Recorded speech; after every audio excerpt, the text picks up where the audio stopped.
Me despertó el ruido en el sótano. Eran las 3 de la mañana cuando el crujido de la escalera de madera me despertó.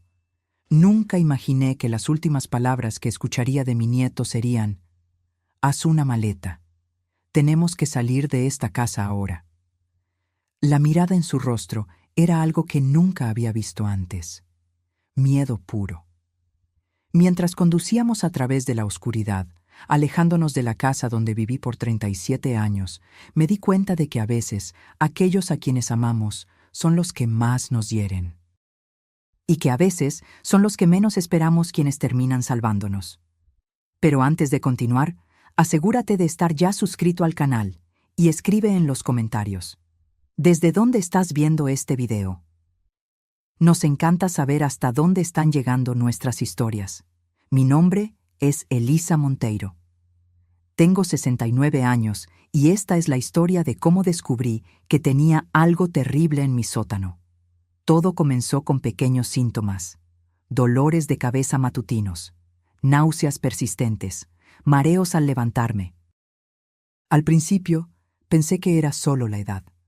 Nuestros cuerpos cambian cuando envejecemos, dijo el doctor Ferreira cuando lo visité después de desmayarme en casa. Me hice exámenes, tomé vitaminas, intenté cambiar mi dieta. Nada ayudaba. Mi hijo Roberto venía a menudo, siempre preocupado, siempre solícito.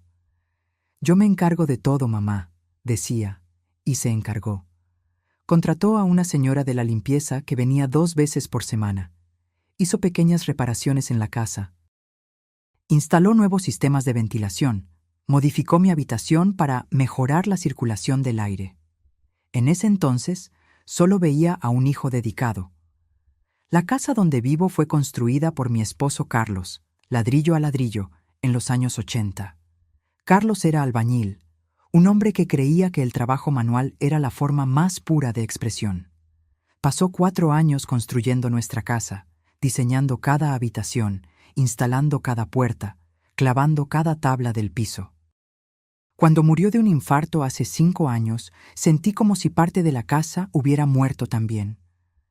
Roberto siempre tuvo una relación complicada con su padre. Mientras Carlos trabajaba con las manos, Roberto se enorgullecía de su título de ingeniero. Mientras Carlos valoraba la sencillez, Roberto buscaba estatus. La tensión entre ellos era palpable en cada cena familiar. Cuando Lucas, mi nieto, comenzó a mostrar interés por la carpintería como su abuelo, la distancia entre padre e hijo solo aumentó. Lucas apareció en mi puerta una tarde de domingo. No lo esperaba. Estaba cubierto de polvo, un joven de 24 años con los ojos de su abuelo y manos callosas por el mismo tipo de trabajo. «Abuela, necesitamos revisar algo en el sótano», dijo sin mucha explicación. Me pareció extraño, pero lo seguí hasta la puerta del sótano. Bajó solo, pidiéndome que esperara. Me quedé en la cocina, observando por la ventana el jardín que Carlos había plantado. Las tomateras necesitaban estacas nuevas, pensé distraídamente. Cuando Lucas regresó, su rostro estaba blanco como la tiza.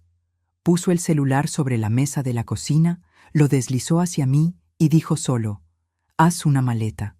Tenemos que salir de esta casa ahora». «¿Qué? ¿Por qué?»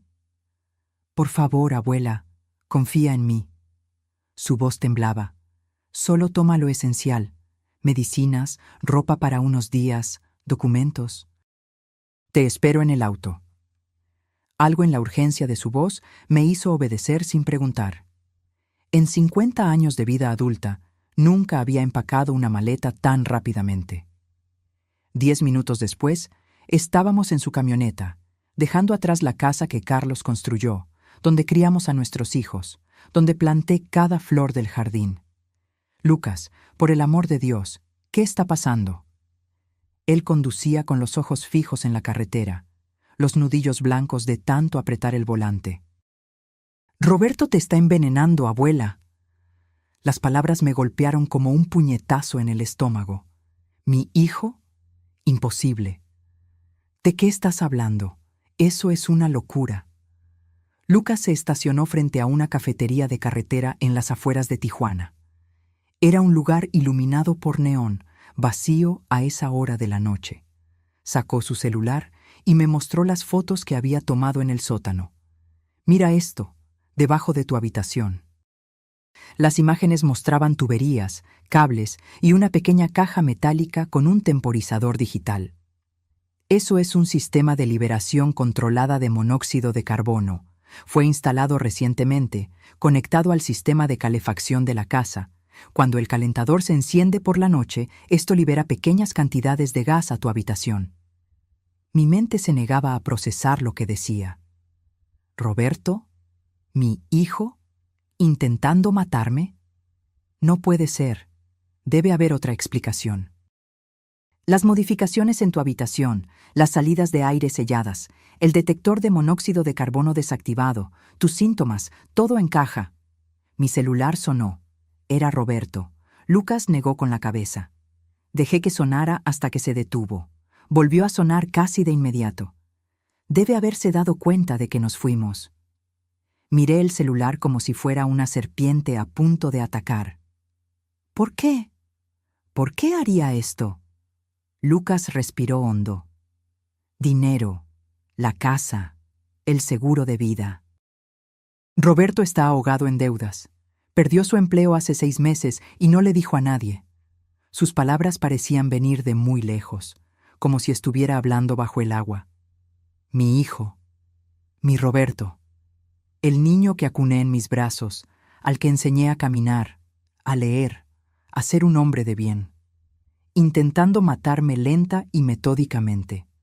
Mi mundo se desmoronó mientras estaba sentada en esa cafetería barata en Tijuana, con el café intacto enfriándose frente a mí. Esa noche la pasamos en un hotel de carretera en Ensenada. No dormí ni un minuto. Cada vez que cerraba los ojos, veía las imágenes de ese dispositivo bajo mi habitación, contando las horas hasta mi muerte.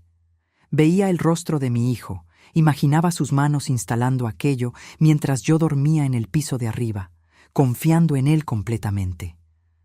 Lucas durmió en la butaca de la habitación, negándose a dejarme sola. Por la mañana, cuando el sol comenzaba a filtrarse por las cortinas delgadas, ya estaba al teléfono. Sí, oficial. Tenemos pruebas, fotos, el dispositivo todavía está instalado en la casa. Sí, entiendo. Necesitamos protección. Colgó con expresión frustrada. Quieren más evidencia antes de hacer cualquier cosa. Necesitan ver el dispositivo personalmente. Volvamos entonces, dije, sorprendiéndome a mí misma con la firmeza de mi voz. Es muy peligroso, abuela. Roberto puede estar allí. Es mi casa, la casa que tu abuelo construyó. No voy a dejar que la conviertan en una trampa mortal.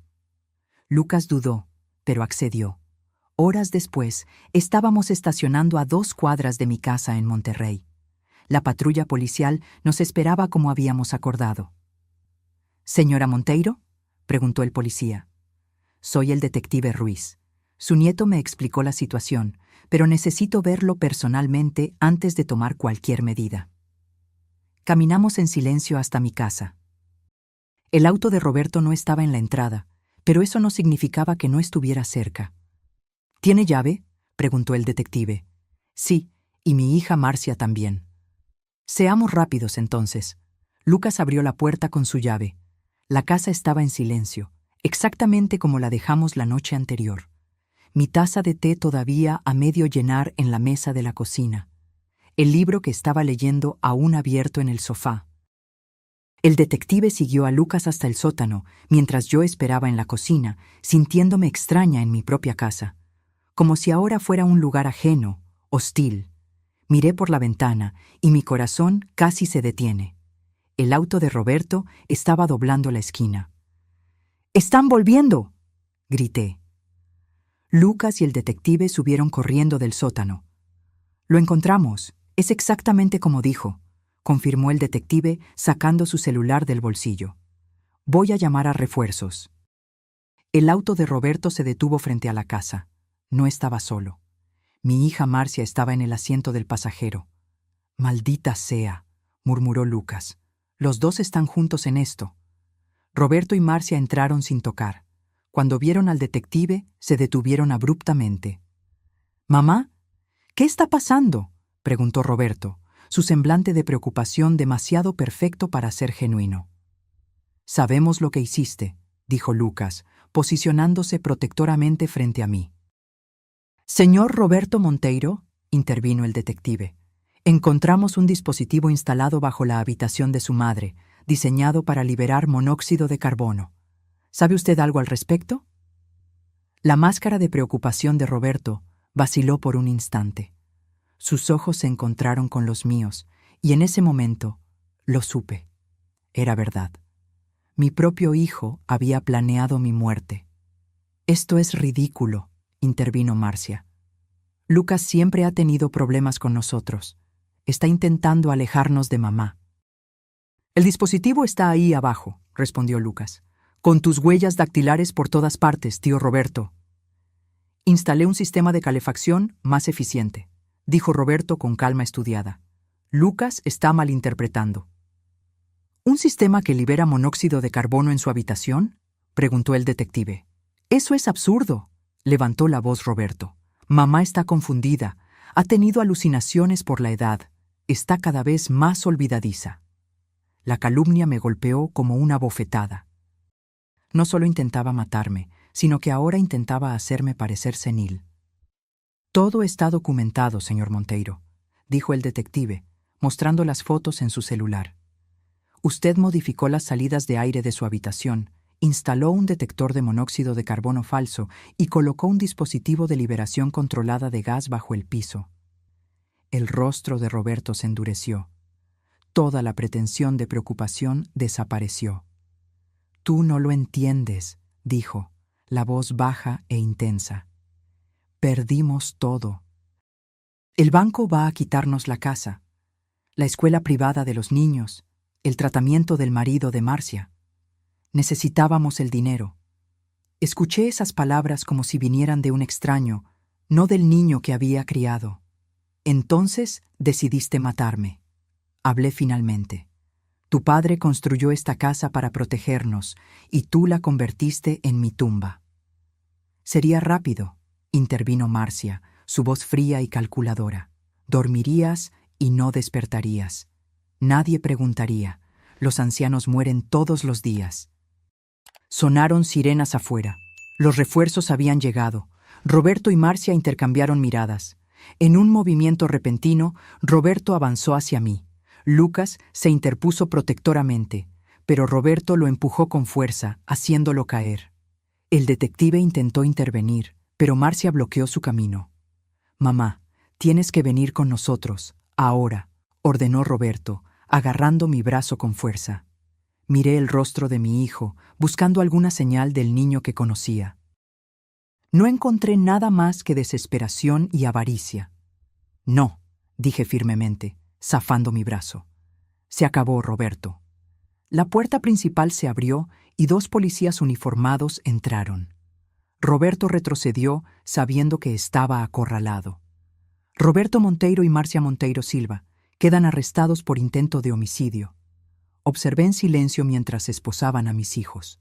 Las personas que había traído al mundo, que había amado incondicionalmente, ahora eran llevadas como criminales. Porque eso era lo que eran. Cuando la puerta se cerró tras ellos, caí de rodillas en el suelo de la sala. Lucas me abrazó, sus anchos hombros temblando con mis sollozos. ¿Cómo no me di cuenta?, pregunté entre lágrimas. ¿Cómo no vi lo que estaba pasando? No es tu culpa, abuela, susurró. Ellos traicionaron tu confianza de la peor manera posible. Miré alrededor, a la casa que Carlos había construido con tanto amor en Monterrey. Cada pared, cada clavo, cada tabla había sido puesta por él con cariño, para crear un hogar seguro para su familia. Ahora, ese hogar se había convertido en una trampa mortal, transformado por las manos del propio hijo. Ya no puedo quedarme aquí, hablé en voz baja. Nunca más me sentiré segura en esta casa. Lucas asintió, comprendiendo. Vámonos. Puedes quedarte conmigo hasta que decidamos qué hacer. Salimos juntos, cerrando la puerta de una casa que nunca más sería un hogar. La comisaría olía a café viejo y desinfectante. Me senté en una silla dura frente al detective Ruiz, mientras él escribía mi declaración. Lucas estaba a mi lado, su presencia firme el único consuelo en ese lugar frío e impersonal. Entonces, ¿la señora comenzó a sentir estos síntomas hace cuánto tiempo?, preguntó el detective. Alrededor de 3 meses. Al principio eran solo dolores de cabeza matutinos, luego mareos, debilidad, náuseas. ¿Y su hijo Roberto comenzó las reformas en su casa cuándo? Hace unos 4 meses. Dijo que quería mejorar la eficiencia energética de la casa, sellar las salidas de aire viejas, instalar nuevos sistemas de ventilación. El detective tomó notas, su rostro impasible. ¿La señora nunca sospechó? La pregunta me golpeó como una bofetada. Claro que no sospeché. ¿Qué madre sospecharía que su propio hijo está intentando matarla? Roberto siempre fue ambicioso, respondí lentamente. Pero nunca pensé que llegaría a esto. Lucas me tomó la mano. Sus dedos tenían callos en los mismos lugares que los de Carlos. Manos de trabajador. Vamos a necesitar una orden para acceder a sus cuentas bancarias, explicó el detective. Pero por lo que ya descubrimos, su hijo está ahogado en deudas, su casa está a punto de ser embargada por el banco, y el esposo de su hija necesita un tratamiento caro para una enfermedad renal. El dinero de mi seguro y de la casa, murmuré. Exactamente. Alrededor de 800,000 en total. Dividido entre sus 2 hijos, sería suficiente para resolver sus problemas financieros. La frialdad del cálculo me dio náuseas. Mi vida reducida a un valor monetario, pesada y encontrada insuficiente comparada con las deudas de mis hijos. Más tarde, en el pequeño apartamento de Lucas en Guadalajara, me senté en la cama improvisada en la sala e intenté procesar todo lo que había sucedido. Las paredes eran delgadas y podía escuchar el ruido del tráfico afuera. Lucas entró con 2 tazas de té. Su apartamento era sencillo, pero acogedor. Herramientas organizadas meticulosamente en un rincón. Proyectos de carpintería esparcidos por el mostrador. Tantas cosas parecidas a Carlos. ¿Cómo lo descubriste?, pregunté finalmente. Se sentó frente a mí, sosteniendo su taza con ambas manos. He estado sospechando por un tiempo. Cuando empezaste a enfermar, investigué tus síntomas. Todos apuntaban a envenenamiento por monóxido de carbono. Tomó un sorbo de té antes de continuar. Luego, noté las modificaciones en la casa. Las salidas de aire selladas, todas concentradas en tu habitación. El detector de CO que parecía funcionar, pero cuando lo revisé, estaba desactivado por dentro. ¿Por qué no me lo dijiste antes? Necesitaba pruebas. No quería creer que el tío Roberto y la tía Marcia fueran capaces de eso. Un dolor profundo me atravesó el pecho. No solo por lo que mis hijos intentaron hacer, sino por el hecho de que Lucas había cargado con esa carga solo, protegiéndome hasta estar seguro. ¿Qué pasó entre tú y tu padre?, pregunté. Nunca hablan de eso. Lucas se quedó en silencio por un largo momento. Cuando decidí seguir los pasos del abuelo en la carpintería en lugar de ir a la universidad, me cortó. Dijo que estaba tirando mi vida, que estaba desperdiciando mi potencial. Él siempre quiso que fueras como él, comenté. Ingeniero, respetado, exitoso. Pero yo quería ser como el abuelo, construir cosas reales, con mis propias manos, cosas que duran. El silencio cayó sobre nosotros de nuevo. Afuera comenzó a llover, gotas pesadas golpeando contra la ventana. Roberto siempre tuvo una relación complicada con tu padre, hablé en voz baja. Carlos era un hombre sencillo, orgulloso del trabajo que hacía. Roberto quería más: estatus, reconocimiento, dinero. Recuerdo las discusiones, dijo Lucas. El abuelo decía que el carácter de un hombre estaba en el trabajo que hacía, en la forma en que trataba a los demás. Papá decía que eso era filosofía de pobre. Recordé esas discusiones en la mesa. Carlos con sus manos ásperas y rostro quemado por el sol. Roberto con sus trajes caros y desprecio mal disimulado por el trabajo de su padre. Tu abuelo construyó nuestra casa en 4 años, le conté. Después del trabajo, los fines de semana, días festivos. Roberto nunca quiso ayudar. Decía que el trabajo manual era para quien no tenía inteligencia para algo mejor. Y ahora usó esa inteligencia para transformar el trabajo del abuelo en una trampa mortal, dijo Lucas con amargura. La ironía no pasó desapercibida. Roberto, con su educación y conocimiento técnico, había usado esas habilidades no para construir, sino para destruir, para matar a su propia madre. ¿Cómo llegamos a esto?, pregunté, más para mí misma que para Lucas. Avaricia, respondió él simplemente. Desesperación. Papá siempre vivió por encima de sus posibilidades, siempre queriendo mostrar su éxito. Cuando todo se vino abajo, eligió el camino más fácil. Al día siguiente, recibí autorización para volver a la casa y recoger más de mis cosas. Lucas insistió en acompañarme. La casa se sentía diferente ahora, contaminada. Cada habitación, cada objeto familiar traía recuerdos que ahora estaban manchados por la traición. En mi habitación, miré el techo donde el detector de monóxido de carbono falso aún estaba instalado.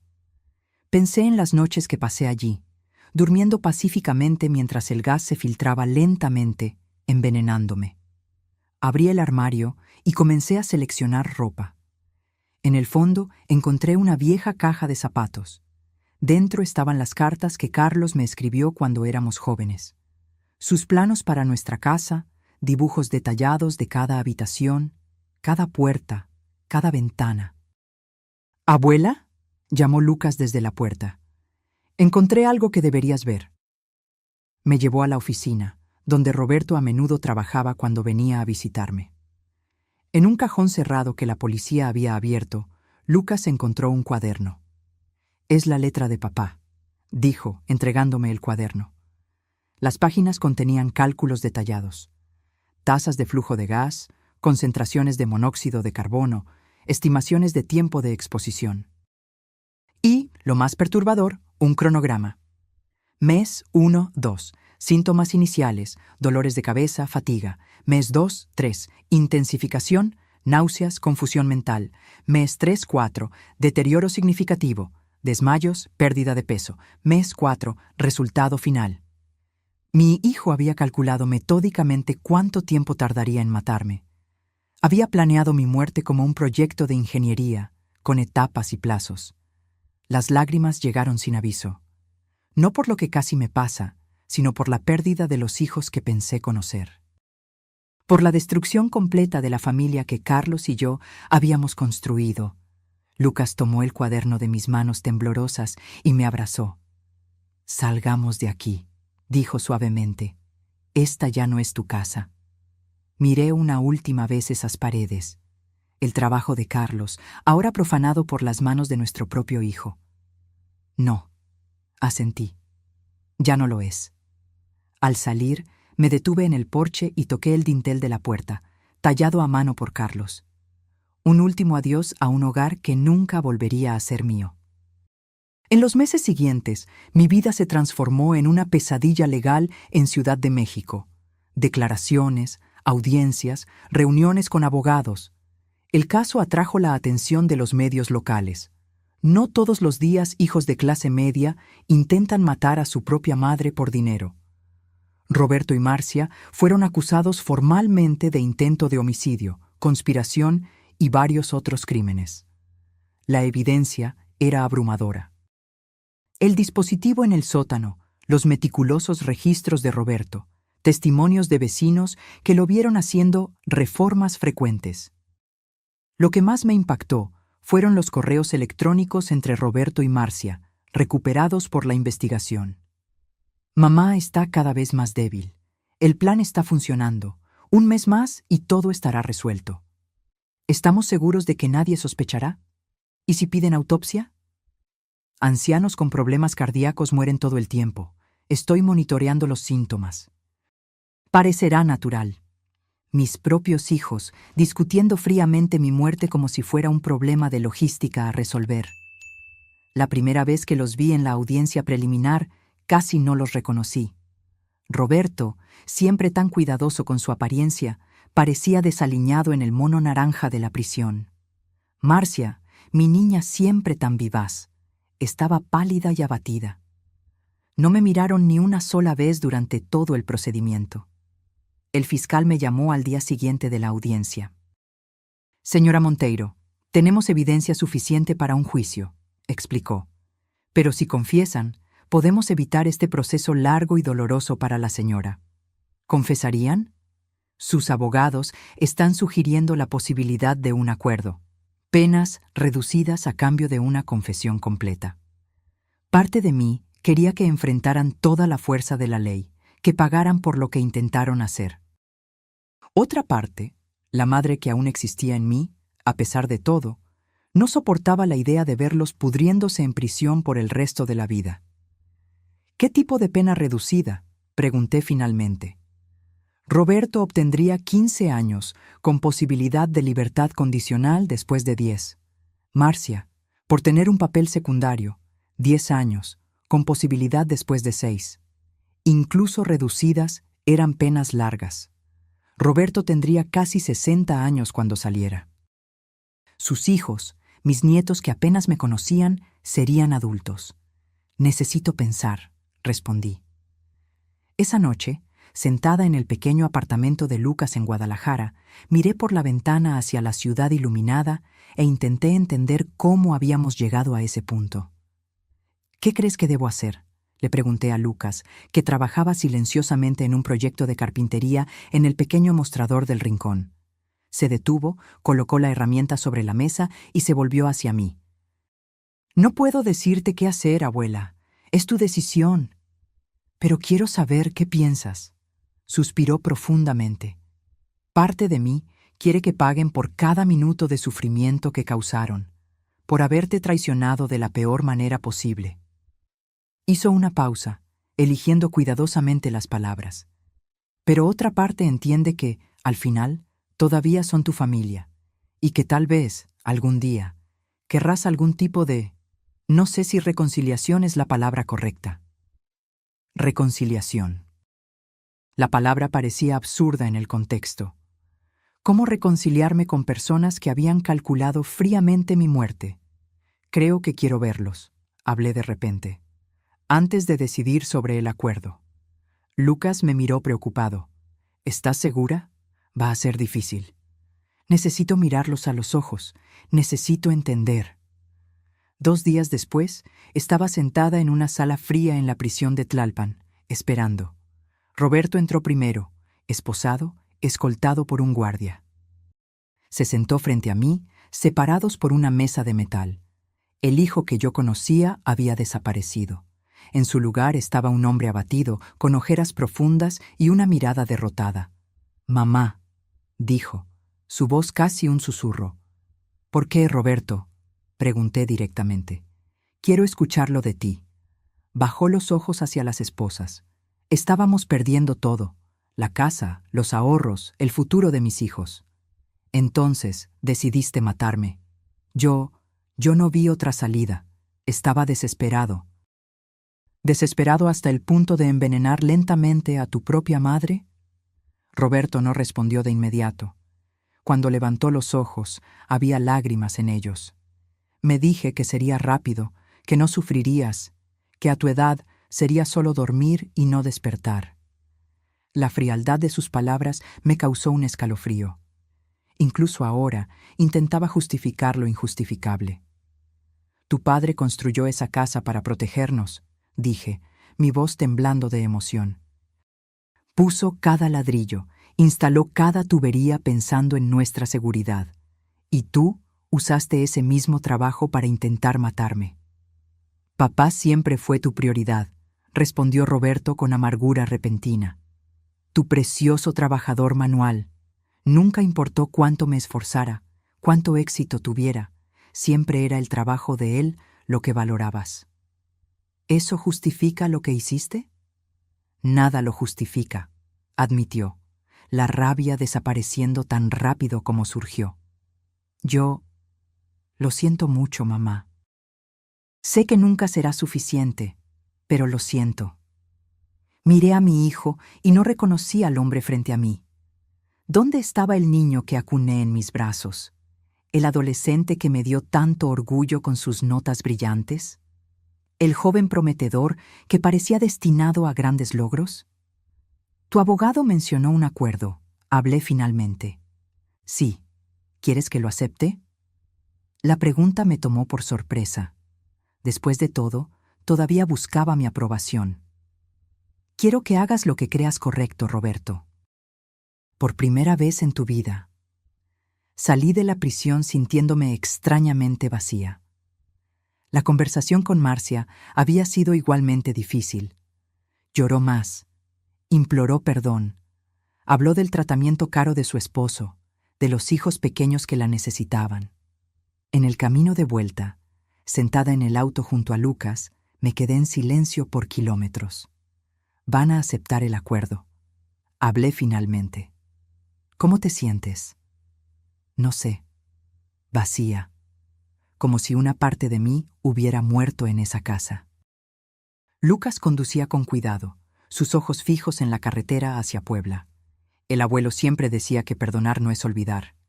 Es solo elegir no dejar que el dolor te consuma. No sé si algún día podré perdonar, Lucas. No sé si quiero perdonar. No tienes que decidir eso ahora, abuela. Algunas heridas tardan tiempo, otras nunca sanan completamente. Pasamos el resto del trayecto en silencio, cada uno perdido en sus propios pensamientos. Yo reflexionaba sobre las elecciones que nos trajeron hasta allí, las pequeñas decisiones, los resentimientos no resueltos, las expectativas no cumplidas que, sumadas a lo largo de décadas, culminaron en esta tragedia familiar. Roberto y Marcia aceptaron el acuerdo la semana siguiente. La confesión formal fue leída en voz alta en el tribunal. Cada palabra era como un cuchillo en mi corazón. La premeditación, el cálculo frío, la paciencia con la que planearon mi muerte. Los acusados confiesan haber instalado deliberadamente un sistema de liberación de monóxido de carbono en la residencia de la víctima, programado para liberar el gas en cantidades crecientes durante el periodo nocturno, con el objetivo de causar la muerte de la víctima de forma que pareciera natural, motivados por el deseo de obtener ganancia financiera a través de herencia y seguro de vida.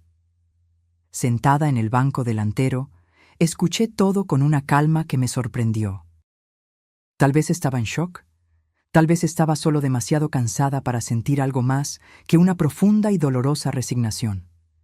El juez aceptó el acuerdo. Roberto fue condenado a 15 años, Marcia a 10. Antes de que fueran llevados, el juez preguntó si me gustaría hacer una declaración. Inicialmente negué con la cabeza. Luego, de repente, me levanté. Sí, señoría. Me gustaría decir algo. Me acerqué al micrófono, mis piernas temblando ligeramente. Miré directamente a mis hijos, que mantenían los ojos fijos en el suelo.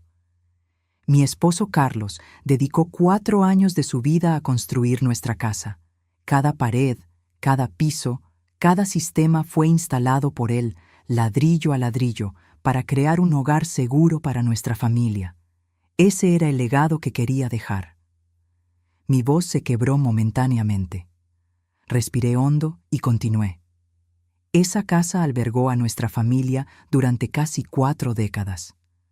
Fue donde crié a mis hijos, donde celebramos cumpleaños, navidades, graduaciones, donde lloramos pérdidas y celebramos logros. Era un lugar de amor y protección. Miré directamente a Roberto, que finalmente levantó los ojos hacia mí. Ustedes transformaron el trabajo de su padre, su amor, en un arma para matarme. No solo me traicionaron a mí, sino también a su memoria, el legado que él dejó. Lágrimas silenciosas corrían por el rostro de Marcia. Roberto permaneció impasible. No sé si algún día podré perdonarlos, no sé si quiero, pero sé que Carlos estaría devastado al ver en lo que se convirtieron sus hijos.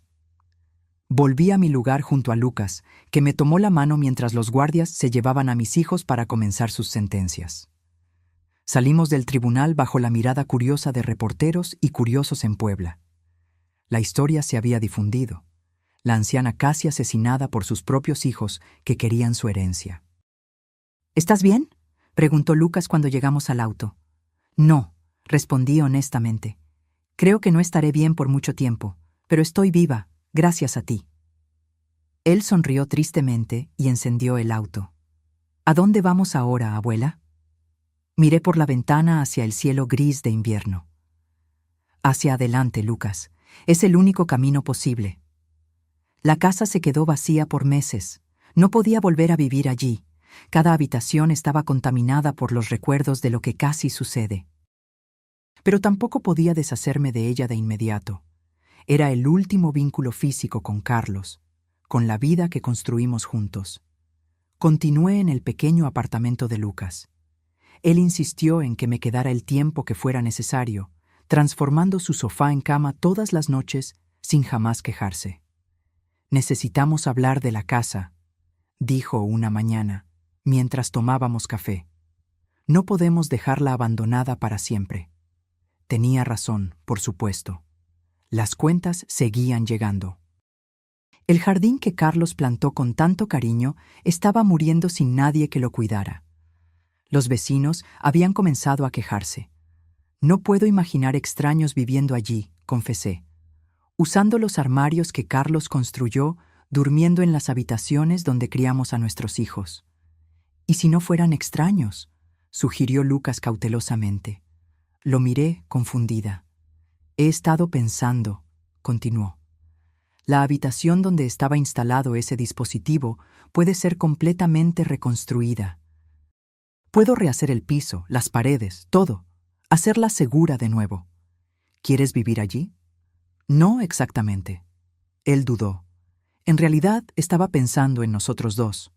Tú podrías quedarte con la habitación principal, la que era del abuelo. Yo me quedaría con la antigua habitación de invitados». La idea me tomó por sorpresa. Volver a esa casa, incluso con Lucas. «No sé si podría dormir allí de nuevo», admití. «Entiendo. Fue solo una idea». Él sonrió, sin presionar. «De todas formas, necesitamos decidir qué hacer con ella». Esa noche no pude dormir. Me quedé mirando el techo del apartamento de Lucas, pensando en la casa que Carlos construyó en Oaxaca, en la forma en que medía 2 veces antes de cortar, en la precisión con la que alineaba cada pieza, en el orgullo en sus ojos cuando mostraba su trabajo. Recordé a Lucas de niño, siguiendo a su abuelo por la casa, observando cada movimiento, haciendo preguntas interminables que Carlos respondía con paciencia infinita. «Abuelo, ¿por qué estás lijando la madera de nuevo? Ya está lisa». «Porque el buen trabajo exige paciencia, Lucas. La perfección no llega al primer intento». Por la mañana, cuando Lucas se preparaba para ir a trabajar, tomé mi decisión. «Vamos a reformar la casa», anuncié. Se detuvo a mitad de ponerse la chaqueta.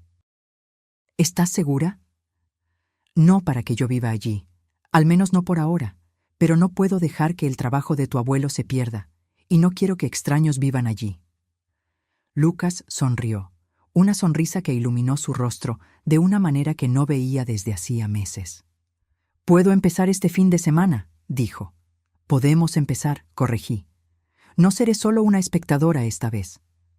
Comenzamos por la habitación donde el dispositivo había sido instalado. Lucas arrancó todo el piso, revelando el espacio donde Roberto había colocado el mecanismo mortal. Juntos limpiamos todo, quitamos cualquier rastro de lo que había sucedido allí. Trabajábamos los fines de semana y algunas noches después del trabajo de Lucas. Él me enseñó a lijar madera, a medir con precisión, a cortar siguiendo la línea. «El abuelo estaría orgulloso de ti», dijo una noche, observándome aplicar barniz en un nuevo estante. «Tienes manos firmes». Siempre pensé que no tenía talento para esto. Carlos intentó enseñarme, pero yo estaba demasiado ocupada con los niños, con mi trabajo como maestra. Nunca es tarde para aprender. A medida que restaurábamos la casa, también restaurábamos algo en nosotros mismos. El dolor no desapareció. Dudo que algún día desaparezca completamente, pero se transformó en algo más manejable. El trabajo manual tenía un efecto terapéutico que ninguna sesión con psicólogos había logrado proporcionar. Un día, encontramos una caja escondida detrás de una pared falsa en la oficina. Dentro había cuadernos antiguos de Carlos, dibujos detallados de la casa, notas sobre cada etapa de la construcción, incluso un diario donde registraba sus pensamientos. Sentados en el suelo polvoriento, Lucas y yo pasamos horas leyendo esas páginas. La caligrafía cuidadosa de Carlos, los bocetos precisos, las reflexiones sobre lo que significaba construir un hogar para su familia. Hoy terminé la habitación de Roberto, decía una entrada. Él no demuestra interés por lo que hago, pero espero que algún día comprenda que cada clavo, cada tabla, es una expresión de mi amor por él, que esta habitación lo proteja y albergue sus sueños. Las lágrimas llegaron sin aviso. Lucas puso su brazo alrededor de mis hombros y lloramos juntos por primera vez desde que todo sucedió. Lloramos por lo que perdimos, por lo que pudo haber sido, por la traición que desgarró a nuestra familia. Pero también lloramos por alivio, por seguir vivos, por haber encontrado un camino a través de la oscuridad. Después de 3 meses de trabajo constante, la casa estaba irreconocible. La habitación donde Roberto había instalado el dispositivo mortal ahora era una oficina luminosa.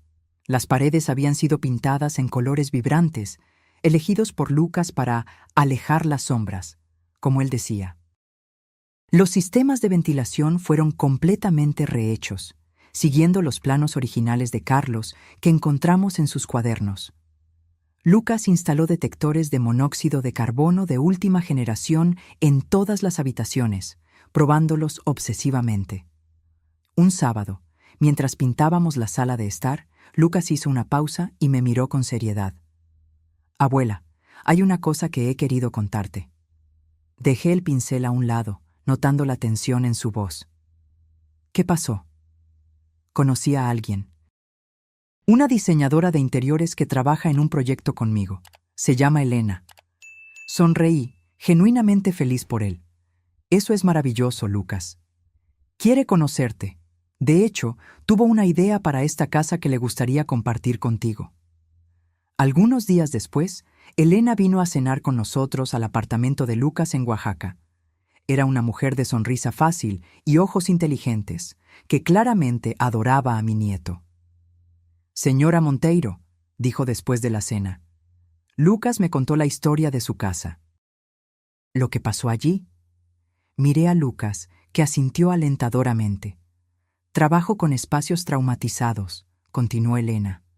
«Lugares donde sucedieron cosas terribles. Creo que los espacios pueden sanarse, al igual que las personas». «¿Y cómo haces eso?», pregunté intrigada. «Transformándolos por completo, dándoles un nuevo propósito, uno que honre lo que sucedió, pero no permita que la tragedia defina el espacio para siempre». Sacó un portafolio de su bolso y lo abrió en la mesa de la cocina. «Estos son algunos de mis proyectos. Una casa donde ocurrió un asesinato, transformada en un centro comunitario. Un apartamento donde una familia entera murió en un incendio. Ahora un estudio de arte para niños en riesgo». Las fotos mostraban espacios luminosos, acogedores, llenos de vida. Nada en ellos sugería las tragedias que habían ocurrido allí. «Lucas mencionó que usted fue maestra», dijo. «Por 35 años, escuela primaria. ¿Y si transformáramos su casa en un espacio educativo en Cancún? Un lugar donde los niños pudieran aprender carpintería, arte, música, un memorial vivo para su esposo, no para lo que sus hijos intentaron hacer». La idea me golpeó con una fuerza inesperada. Carlos siempre había hablado de enseñar carpintería a los niños del barrio cuando se jubilara. Nunca tuvo la oportunidad. El infarto se lo llevó antes.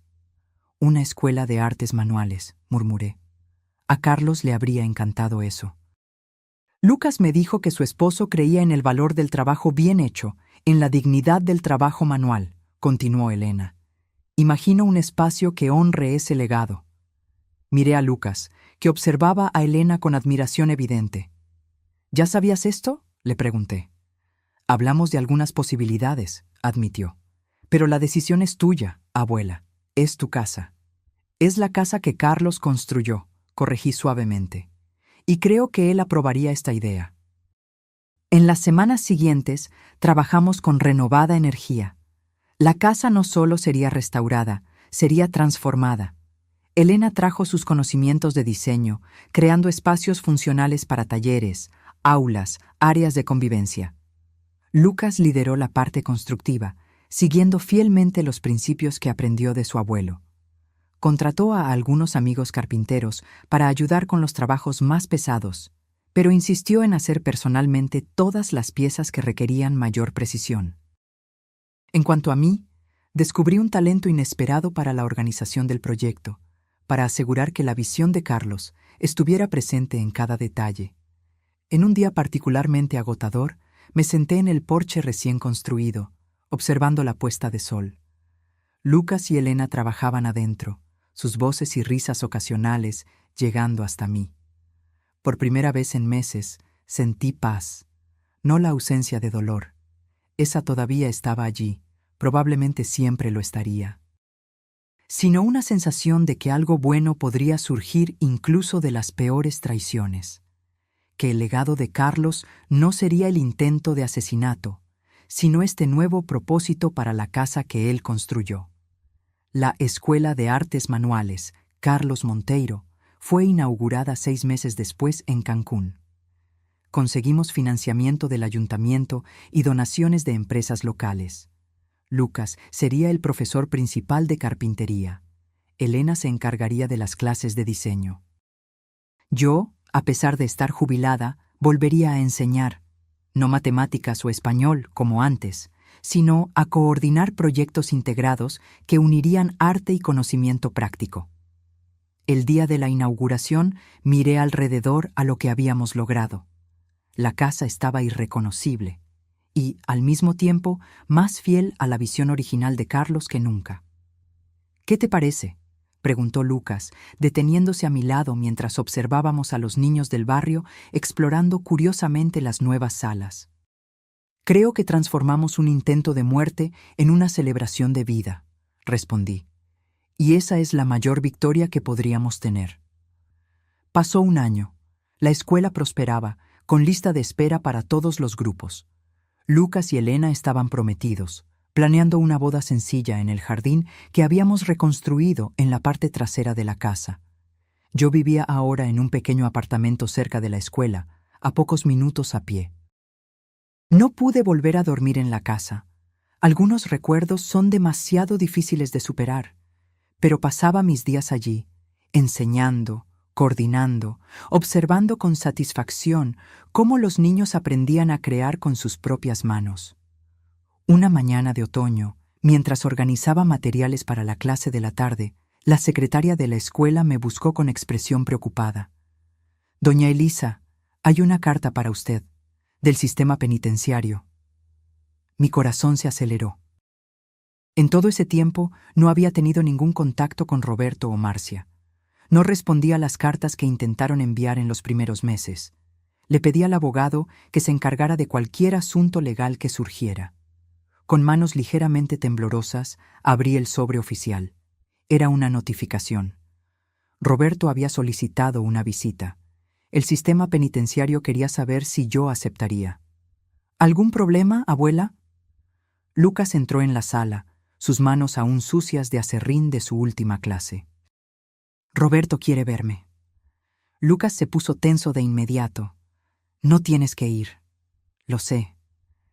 Después de todo lo que hizo, lo sé, Lucas». Nos quedamos en silencio por un momento.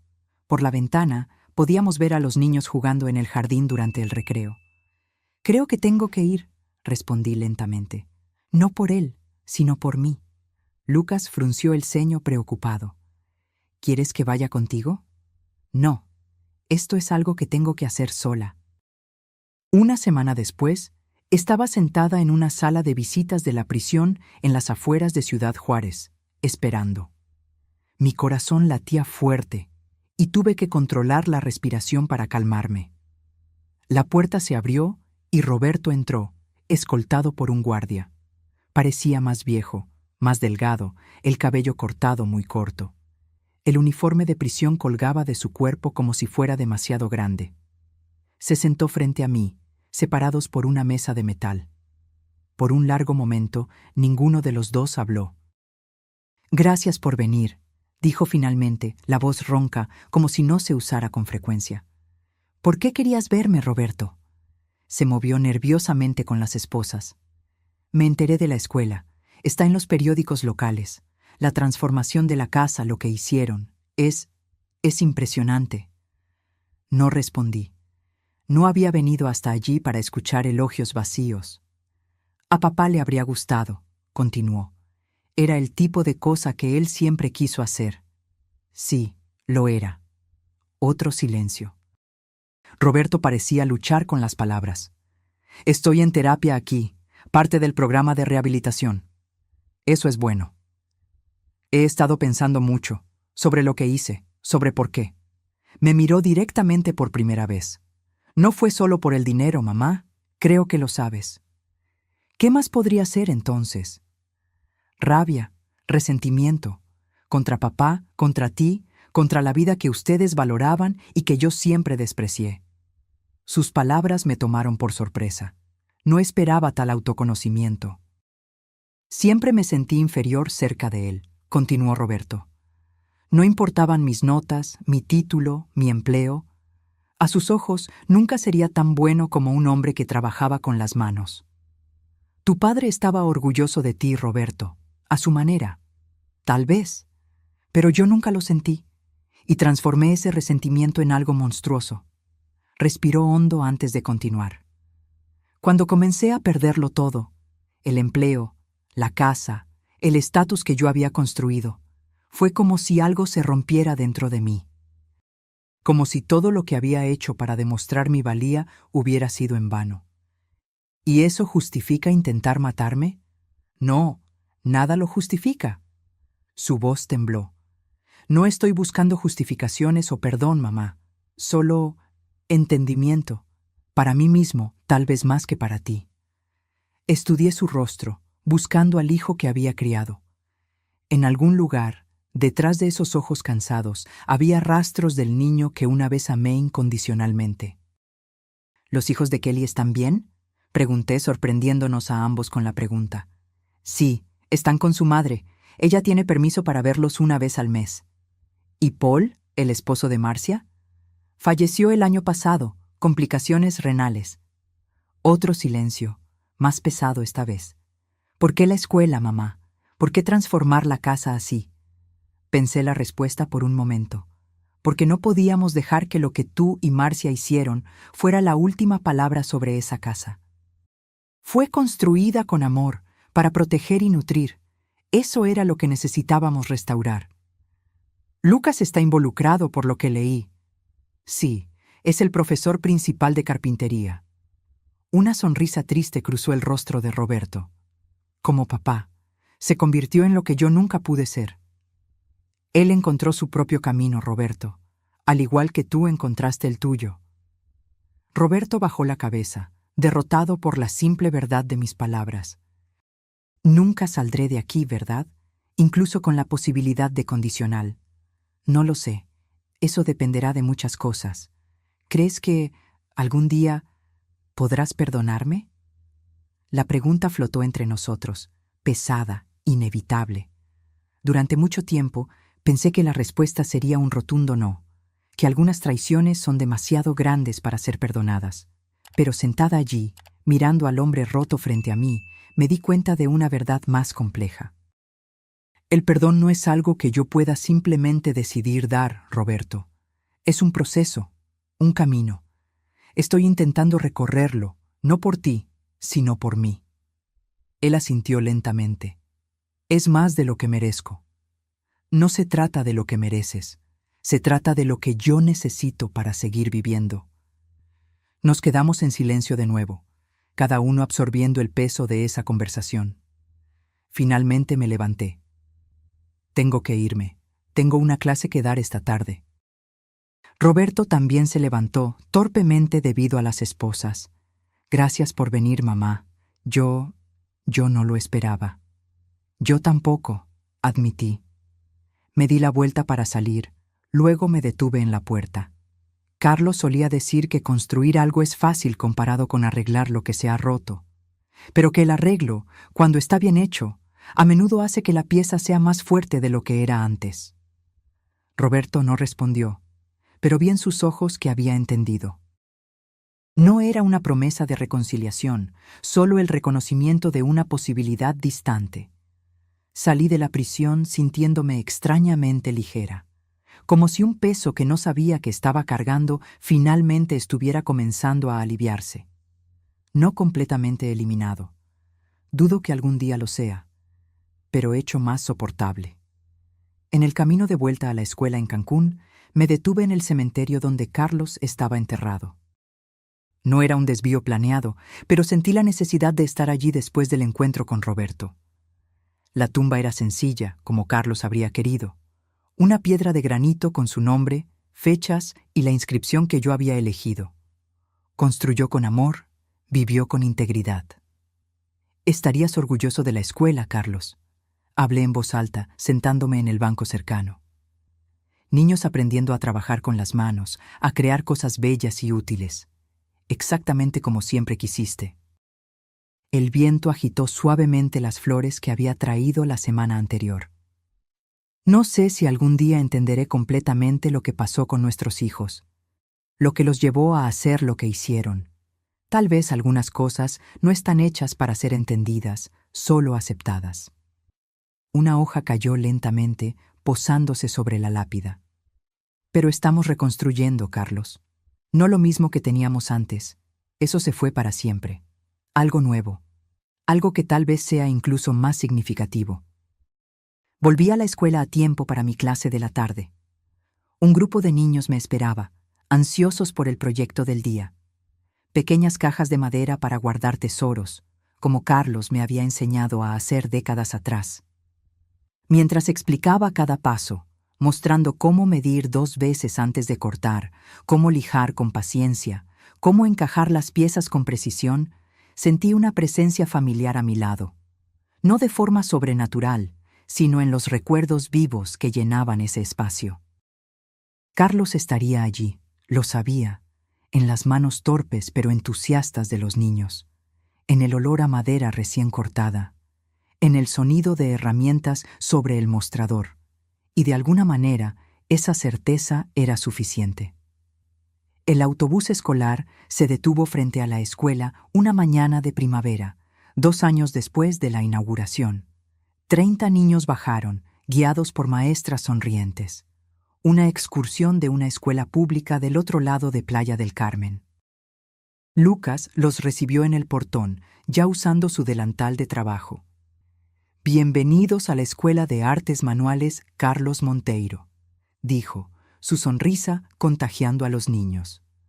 «Hoy van a aprender a construir algo con sus propias manos». Observé desde la ventana de mi oficina mientras él conducía al grupo al cobertizo de carpintería en la parte trasera. Elena se unió a ellos, cargando cajas de materiales coloridos. Nuestra pequeña escuela había crecido más allá de las expectativas. Lo que comenzó como un proyecto de sanación personal se convirtió en un centro educativo reconocido en la ciudad. Ofrecíamos clases gratuitas para escuelas públicas y becas para niños de familias de bajos recursos. El financiamiento venía de donaciones, asociaciones con empresas locales y de las mensualidades de los grupos regulares. La casa que Carlos construyó, que casi se convirtió en mi tumba, ahora era un lugar de creación y aprendizaje. Volví mi atención a los papeles en mi escritorio. Una carta de la prisión.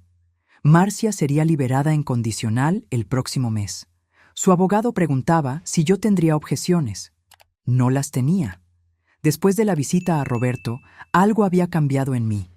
No un perdón completo, tal vez, sino una forma de aceptación. El teléfono sonó, interrumpiendo mis pensamientos. «Doña Elisa, hay un hombre aquí en la recepción que quiere hablar con usted. Dice que es de la prensa». Suspiré. Desde que nuestra escuela ganó un premio estatal de educación alternativa, los periodistas aparecían con frecuencia. «Lo recibiré», respondí, El hombre que esperaba en la recepción no parecía un periodista típico. Más viejo, cabello canoso, ropa sencilla. «¿Señora Monteiro?», preguntó, extendiendo la mano. «Soy Antonio Vargas. Trabajé con su esposo en la construcción, hace muchos años». Sorprendida, le estreché la mano. ¿Conoció a Carlos? Por casi 2 décadas. Éramos amigos, además de colegas. Lo invité a mi oficina, intrigada. Carlos hablaba poco de sus colegas de trabajo. «¿En qué puedo ayudarlo, señor Vargas?». Sacó un sobre de cuero gastado de su bolso. «Encontré algo que creo que deberían tener». Estaba organizando cosas viejas en mi sótano y encontré estos dibujos que Carlos hizo. Abrió el sobre y sacó hojas amarillentas de papel. Planos, bocetos, notas detalladas. Esto es el proyecto original para una escuela de carpintería que él quería construir cuando se jubilara, completó Vargas. Carlos hablaba mucho de eso. Era su sueño. Mis manos temblaron al tocar los papeles. La caligrafía familiar, los dibujos precisos, fechados en 1998, casi 20 años antes de su muerte. «Nunca me mostró estos planos», murmuré. Carlos era reservado sobre sus sueños. Decía que no quería crear expectativas hasta estar seguro de que podría realizarlos. Estudié los dibujos. El proyecto era sorprendentemente similar al que habíamos implementado, aunque lo habíamos hecho todo sin conocer estos planos. «¿Cómo supo de nuestra escuela?», pregunté. Vi el reportaje en el periódico. Reconocí la casa de inmediato. Carlos mostró fotos de ella tantas veces, orgulloso de cada detalle. «¿Y usted guardó estos dibujos todo este tiempo?». Carlos me dio copias para opinión profesional. Luego, bueno, la vida pasa. Nos distanciamos, como sucede a veces. Cuando supe de su muerte, ya había pasado casi 1 año. Hizo una pausa, mirando por la ventana a los niños que ahora jugaban en el jardín. Cuando vi lo que hicieron con la casa, transformándola exactamente en el tipo de escuela que él soñaba construir, parece que, de alguna manera, su sueño encontró un camino para realizarse. Llamé a Lucas, que vino rápidamente del cobertizo, aún con aserrín en el cabello. «Lucas, él es Antonio Vargas, un amigo de tu abuelo. Trajo algo que necesitas ver». Cuando Lucas vio los dibujos, sus ojos se llenaron de lágrimas. Pasó los dedos por las líneas dibujadas por Carlos, como si pudiera conectarse con su abuelo a través de ese toque. «Esto es increíble», susurró. «Es casi exactamente lo que construimos». «Sin que nunca hubiéramos visto estos planos», completó Lucas, admirado.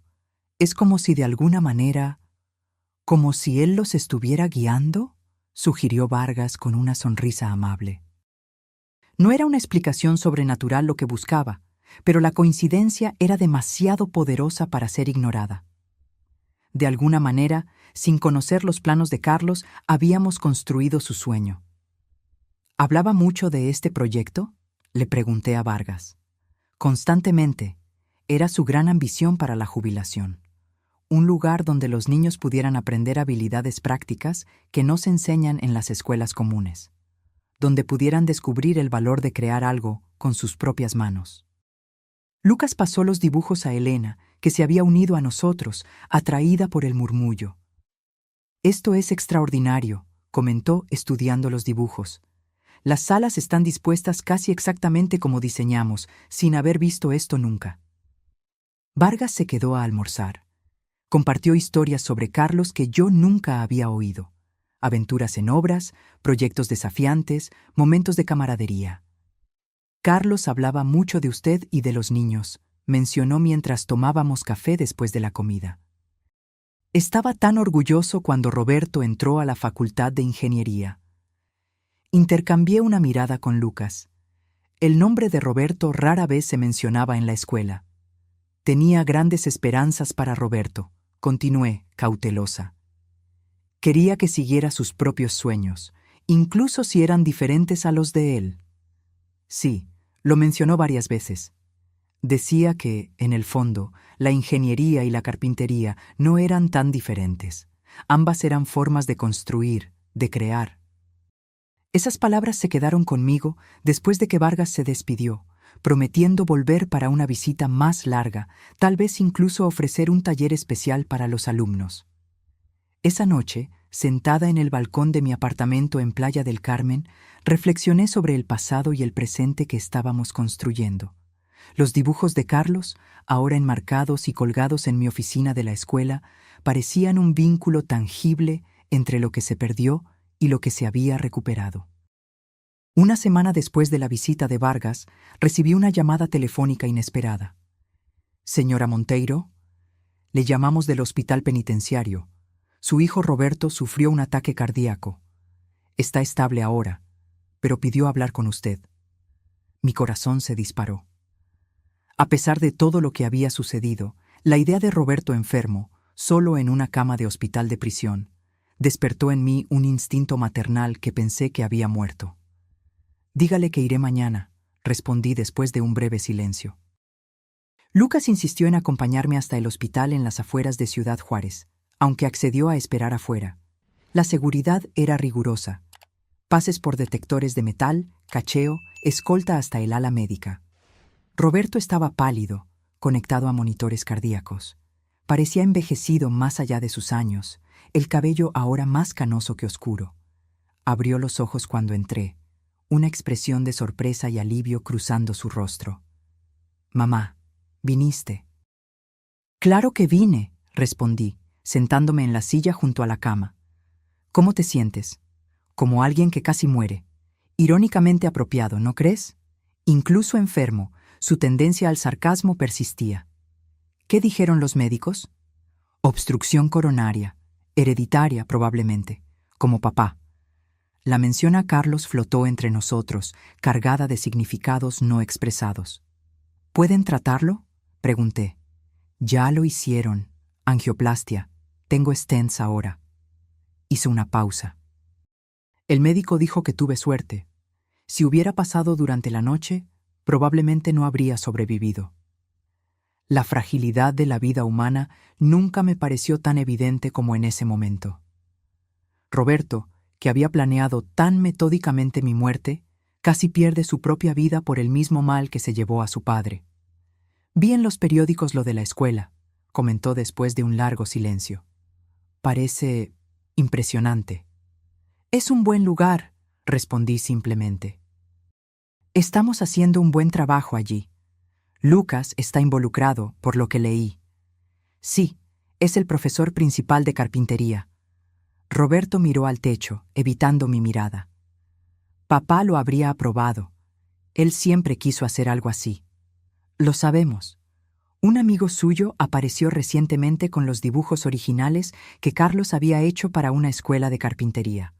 Sorprendentemente similar a lo que creamos, sin haber visto nunca los planos. Roberto giró su rostro hacia mí, genuinamente sorprendido. Nunca me habló de eso. Había muchas cosas que ustedes no compartían. Sí, un suspiro profundo. Tantas cosas no dichas, tantas oportunidades perdidas. Nos quedamos en silencio de nuevo. El monitor cardíaco marcaba latidos regulares, un recordatorio constante de la fragilidad de la vida que había estado dispuesto a quitar. El ataque cardíaco me hizo pensar, dijo finalmente, sobre papá, sobre ti, sobre lo que hice.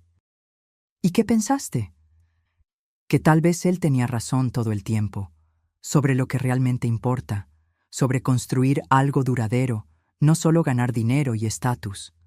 Sus palabras sonaban genuinas, sin el tono calculador del que había aprendido a desconfiar. ¿Sabes qué es lo gracioso?, continuó. Aquí en prisión he estado participando en un programa de carpintería. Irónicamente, es la única cosa que me mantiene cuerdo. ¿Tú? ¿En un programa de carpintería? Una sonrisa débil apareció en su rostro. Empecé como terapia ocupacional, pero descubrí que me gusta. Hay algo en este trabajo, la precisión, la paciencia necesaria, ver algo tomar forma bajo tus manos. Tu padre solía decir lo mismo. Sé que es demasiado tarde para muchas cosas, dijo Roberto, su voz bajando a casi un susurro. No espero perdón, no lo merezco, pero quería que supieras que finalmente entiendo un poco de lo que él intentó enseñarme todos esos años. Miré a mi hijo, este extraño familiar que había intentado matarme y que ahora hablaba con una sinceridad que no escuchaba de él desde que era niño. Había una vulnerabilidad en sus ojos que me recordó a cuando tenía 7 años y venía a mi cama durante las tormentas, asustado por los truenos. Nunca es demasiado tarde para entender, respondí finalmente, aunque sea demasiado tarde para arreglar. ¿Crees que él me perdonaría? Papá, quiero decir. La pregunta me tomó por sorpresa. No por su contenido, sino por la vulnerabilidad genuina con la que fue hecha. Carlos era un hombre que creía en las segundas oportunidades. Respondí cuidadosamente. Valoraba la capacidad de aprender de los errores, de reconstruir lo que se había roto. ¿Y tú, mamá? ¿Tú algún día podrás perdonarme?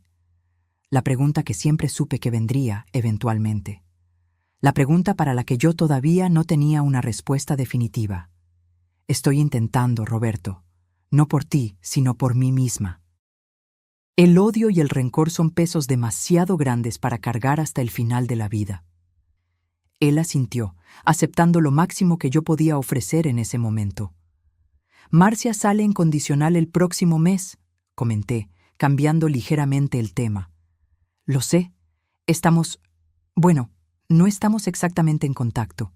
Las cosas se pusieron difíciles después de que Paul murió. ¿Tiene a dónde ir? Su hija mayor la aceptará, por lo que entendí. Nos quedamos en silencio de nuevo, cada uno perdido en sus propios pensamientos. El sol de la tarde comenzaba a bajar, arrojando sombras largas a través de la ventana enrejada. Tengo que irme, hablé, levantándome. Hay una clase que necesito preparar para mañana. Gracias por venir, dijo Roberto, su voz débil. Significó mucho. En la puerta me detuve y me di la vuelta. Cuídate, Roberto. Sigue las indicaciones médicas. Lo haré. Salí sintiéndome extrañamente ligera. Como si algo que había estado atrapado dentro de mí durante años finalmente estuviera comenzando a soltarse. No un perdón completo, tal vez. Eso todavía parecía demasiado distante. Pero un pequeño paso hacia alguna forma de paz. Lucas me esperaba en el estacionamiento, preocupado. ¿Cómo fue?, preguntó, abriendo la puerta del auto para mí. Sorprendentemente, bien. Entré en el auto pensativa. Tuvo un ataque cardíaco como tu abuelo. ¿Está en peligro? No de inmediato. Le hicieron una angioplastia. Lucas condujo en silencio por unos minutos antes de preguntar. Habló de... ya sabes. No directamente, pero parecía genuinamente arrepentido. ¿Le crees? Miré por la ventana hacia la ciudad que pasaba, reflexionando. Creo que sí, lo que no significa que confío en él, o que algún día volveré a confiar. Lucas asintió, comprendiendo la complejidad de lo que yo estaba sintiendo. Mencionó que está participando en un programa de carpintería en la prisión, comenté, casi riendo de la ironía. Dijo que es lo único que lo mantiene cuerdo. Lucas me miró sorprendido. Luego volvió sus ojos a la carretera. El abuelo se estaría riendo de eso, dijo finalmente.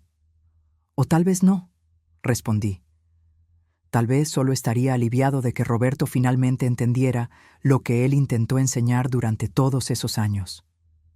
El tiempo pasó, las estaciones cambiaron. La escuela prosperaba, creciendo más allá del espacio de la casa original. Adquirimos el terreno vecino, y Lucas lideró la construcción de un nuevo cobertizo para talleres avanzados. Elena y Lucas se casaron en una ceremonia sencilla en el jardín de la escuela en Cancún, rodeados de amigos, alumnos y sus familias. Los observé intercambiar votos bajo el gran roble que Carlos había plantado cuando compramos la casa.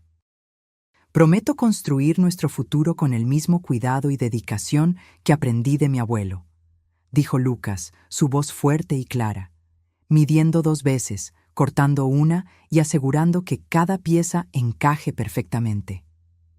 Elena, radiante en un vestido sencillo que ella misma había creado, respondió: «Y yo prometo traer color y diseño a nuestra vida juntos, transformando el espacio que construiremos en un verdadero hogar». Sentada en la primera fila, sequé lágrimas silenciosas. Carlos debería estar allí, pensé. Debería ver al hombre en que se convirtió su nieto, la escuela que su sueño inspiró, la vida que continuaba floreciendo a pesar de todo.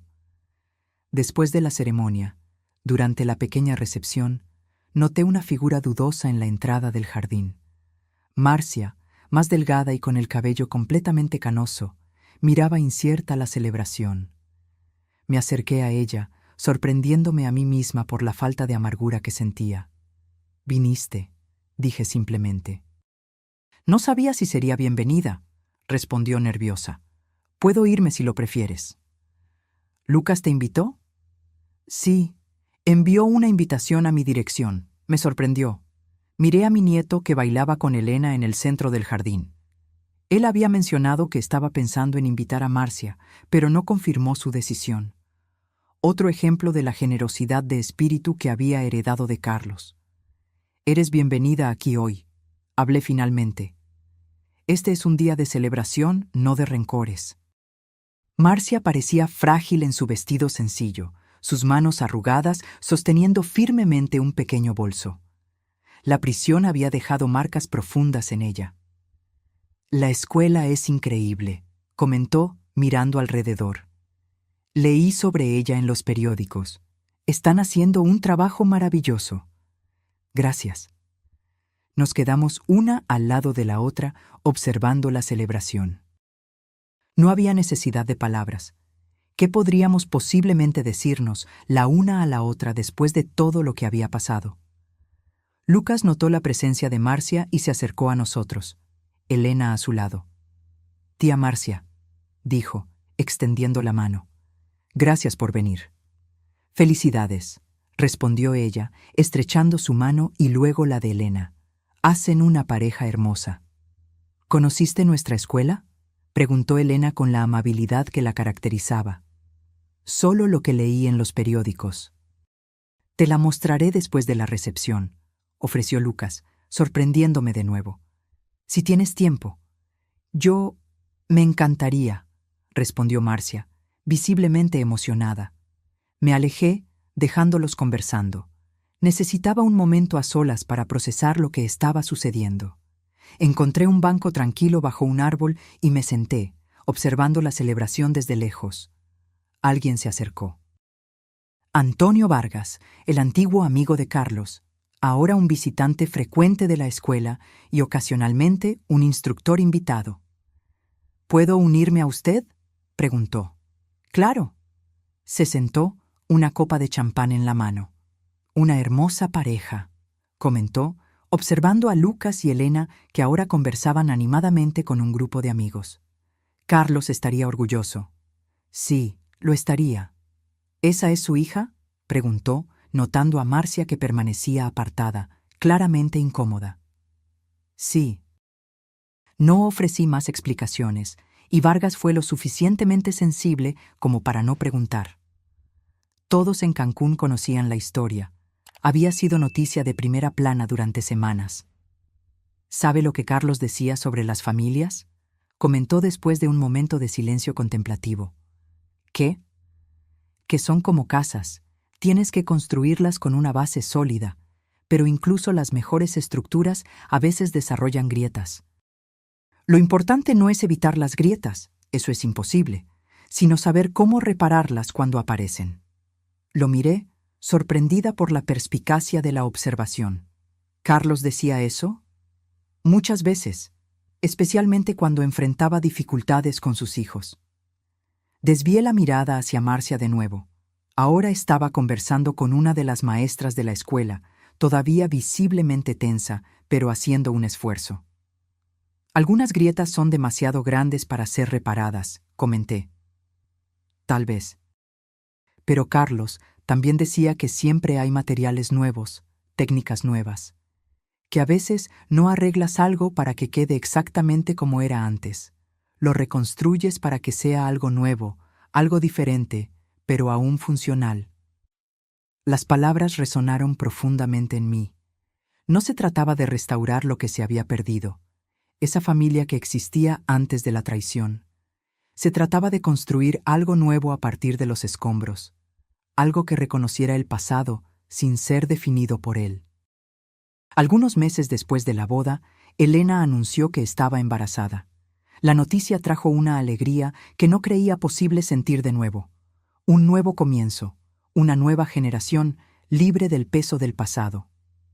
¿Será niño o niña?, pregunté durante una cena en mi apartamento. No queremos saber todavía, respondió Lucas, sosteniendo la mano de Elena. Preferimos la sorpresa. ¿Ya pensaron en nombres?, pregunté. Elena y Lucas intercambiaron miradas cómplices. Si es niña, estamos pensando en Elisa, respondió Elena, sonriéndome. Las lágrimas vinieron de inmediato, imposibles de contener. ¿Y si es niño?, pregunté cuando recuperé la voz.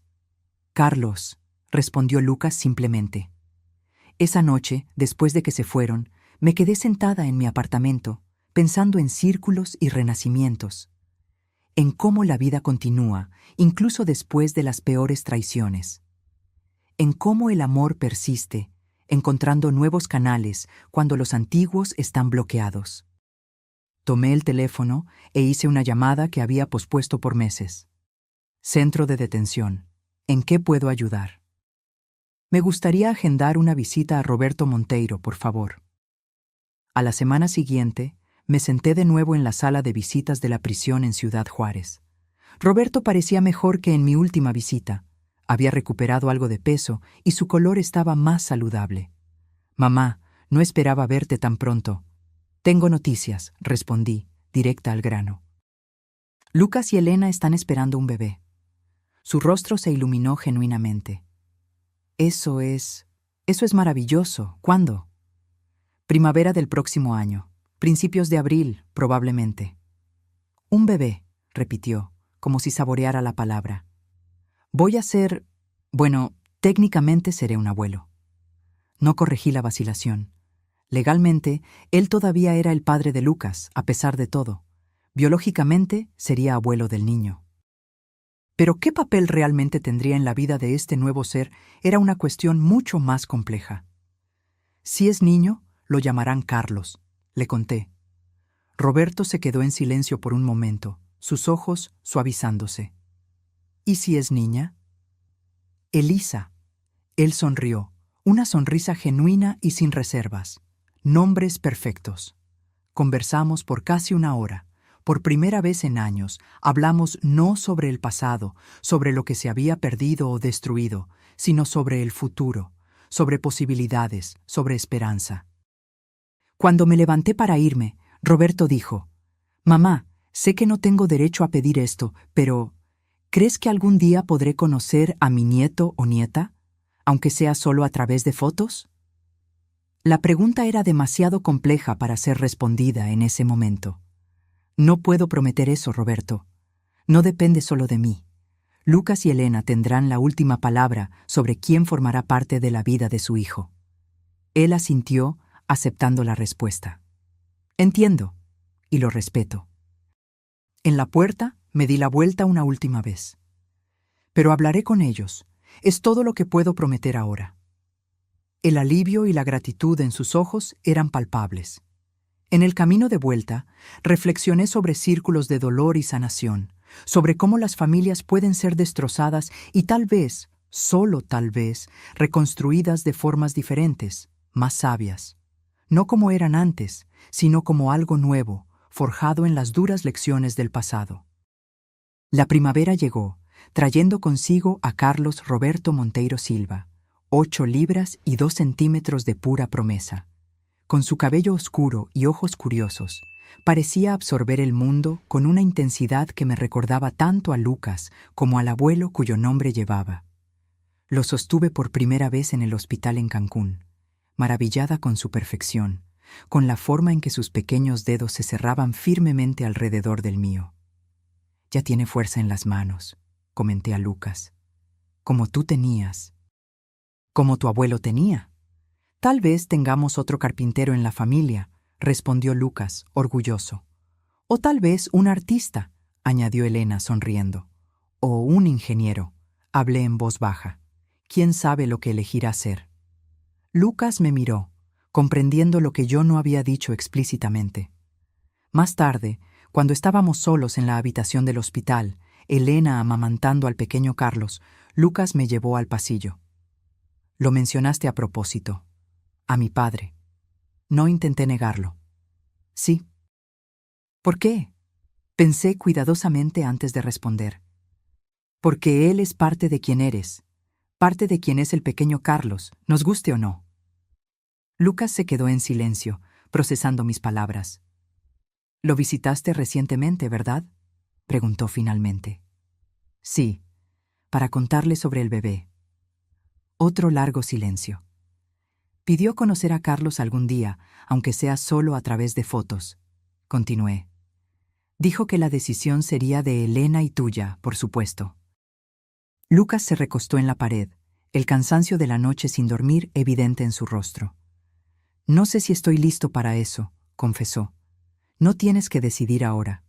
Ni nunca, si no quieres. ¿Qué harías en mi lugar, abuela? La pregunta me tomó por sorpresa. Miré a la guardería a través de las ventanas de vidrio, a los pequeños paquetes de potencial y esperanza.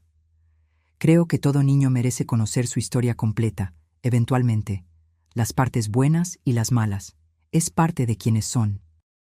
Incluso cuando esa historia incluye intento de asesinato.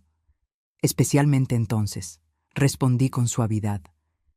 Porque solo conociendo toda la verdad pueden tomar decisiones informadas sobre quiénes quieren ser.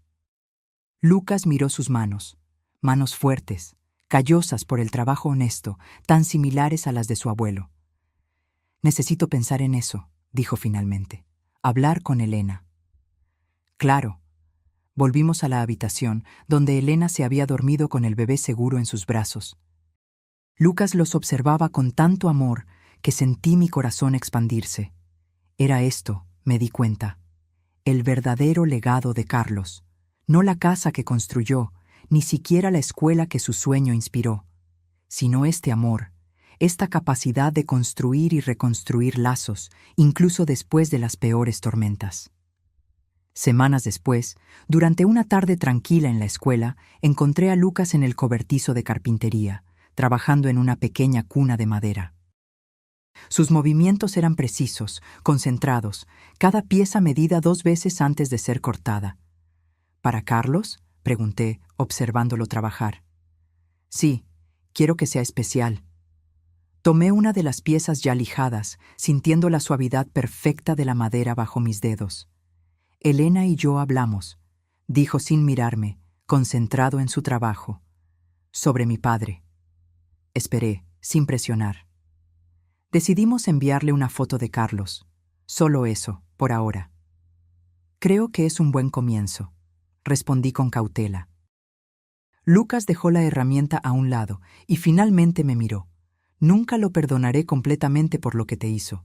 Nunca volveré a confiar en él como antes. Lo sé, yo tampoco. Pero Carlos merece conocer toda su historia, como dijiste, incluso las partes difíciles.